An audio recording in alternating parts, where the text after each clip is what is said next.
Today on Up Front, Wisconsin Senator Ron Johnson has new power in a Republican-led Senate, and immigration is his top priority. Next, Johnson on securing the border and creating a guest worker program. Plus, he's a top target for Democrats in 2016, what he says a rematch with Russ Feingold might look like. Then state Democrats picking up the pieces after their midterm defeat. I'll ask State Party Chair Mike Tate if he plans to run for the job again. Covering the issues important to Wisconsin. This is Up Front with Mike Goucher. Hello again, everyone, and welcome to Up Front. Changes are coming to the U.S. Senate. Republicans will become the majority party early next year, and they're vowing action on any number of bills.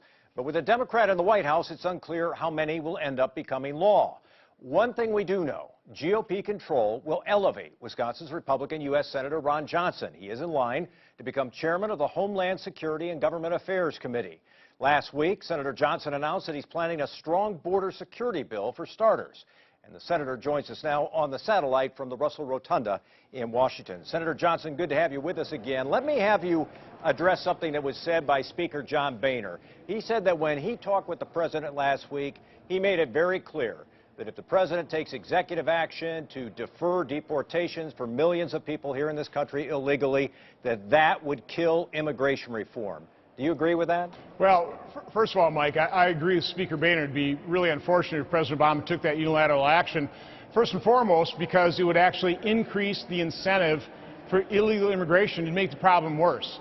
But from my standpoint, regardless of what the president does, I'm going to move forward with the top priority of my new committee, which would be securing the border once and for all. And again, I think Speaker Boehner is talking about overall comprehensive immigration reform. It's going to poison the well. There's no doubt about that. But I think there will still be a strong desire on the part of Republicans to finally, after decades, secure the border for not only to solve the illegal immigration problem, but as an imperative for public health and safety and an imperative for national security. So I think there will still be a strong desire from both the House and the Senate to pass a strong border security bill. So you want to do immigration reform piece by piece. You've also talked about the notion of a guest worker program, that we need to focus attention there. What exactly are you talking about? Well, if you really take a look at, what are all the incentives for illegal immigration, I think if you're going to secure the border, you need to reduce or eliminate those incentives. Number one incentive are people coming across the border to find work, to find opportunity. So let's make that a legal process. Let's give the states the capability to set their own quotas, to set their prevailing wages. If you do that, you'll dramatically reduce the number of people coming into this country illegally, and it's going to be a whole lot easier securing the border. So I just think that's part and parcel of a root cause analysis of why we don't have a secure border. When do Republicans have to address the elephant in the room, the fact that there are 11 million people in this country undocumented? You have to determine whether or not there's going to be a pathway to citizenship. When do you have to address that? Once we secure the border. And Mike, I will dispute the pathway to citizenship. In Wisconsin, I have yet to have an immigrant in Wisconsin, and this will probably change someday, ask me for citizenship. What they're asking for is, please don't deport my mom and dad or my husband and wife. And quite frankly, Mike, it's Democrats that are holding the security of our border hostage for some guarantee of citizenship, which they're trying to do that for some kind of cynical political gain. But let's face it, President Obama really wanted to solve the immigration problem, as he promised he would do in his first year. He could have done it in his first 2 years, where he had a filibuster-proof Senate, totally controlled Washington, and controlled Congress. He didn't do that, which should speak volumes to the American public about how President Obama and his party are playing politics with immigration. Republicans actually want to fix it step by step, first by securing the border. Let me ask you about another issue that's risen to the top of the list right now for the lame duck Congress, and that is the Keystone Pipeline XL. It looks like there's finally going to be a vote on this. The Senate, your body, could vote on Tuesday. Do you think you have 60 votes, the necessary 60 votes to pass this thing? I believe we do, and Mike, it just proves that elections have consequences.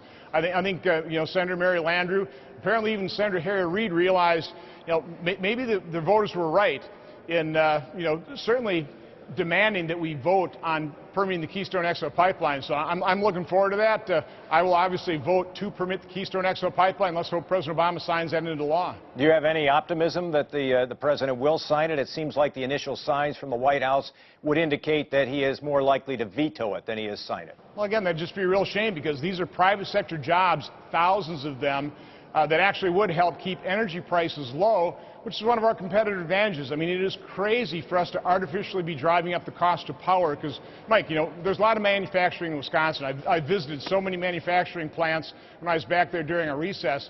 If you're going to manufacture things, you need power. And cheap power is better than more expensive power. And I just don't think the American people believe in President Obama's policy that he said, as a candidate, would necessarily cause electricity rates to necessarily skyrocket. That's not good for Wisconsin families, and that's why I think the voters elected a Republican majority in the United States Senate to keep our energy prices low. Would be one of those issues. Quick question about your new responsibilities after, well, early next year. As the chair of this committee, you'll be looking at, for example, oversight of federal employees. Do federal employees have reason to be nervous with you as the chair of that committee? No, I don't think so. All we'd ever do with the committee, at least as a first step, is study the facts. What is federal worker pay and benefits compared to the private sector? That's what you have to do in business. You have to benchmark against your competitors. I think in this case we have to take a look at private sector pay versus public sector pay. We don't want to underpay public sector workers, but we can't afford to overpay them. A couple final political questions. A couple of publications this week. The Washington Post said you were the most vulnerable senator in the 2016 election cycle. Politico said you would start out as an underdog. How do you feel about that kind of talk? Well, I'm probably the most targeted race, so I agree with that. Let's face it. Let's hope the Wisconsin voters actually value somebody like myself who's not afraid to tell them the truth, who's not afraid to being the messenger, sometimes when the news isn't particularly pleasant, and has promised never to vote with my re-election in mind. That's not why I'm here, Mike. There's serious problems facing this nation. I intend to roll up my sleeves, like I say, find those areas of agreement.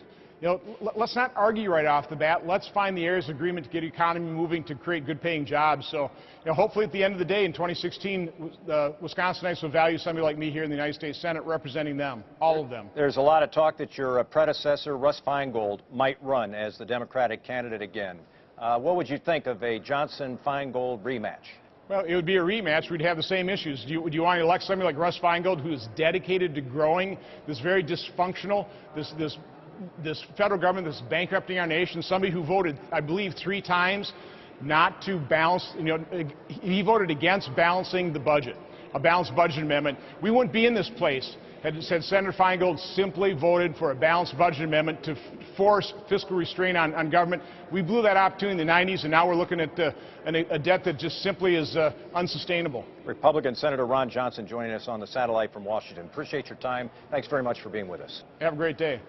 Coming up next, dissecting Democrats' Election Day losses. I'll be asking the chairman of the state Democratic Party if they need to do things differently. And later, Lake Michigan provides drinking water for millions of people. How can we prevent pollution that could taint the source? That's when Up Front continues.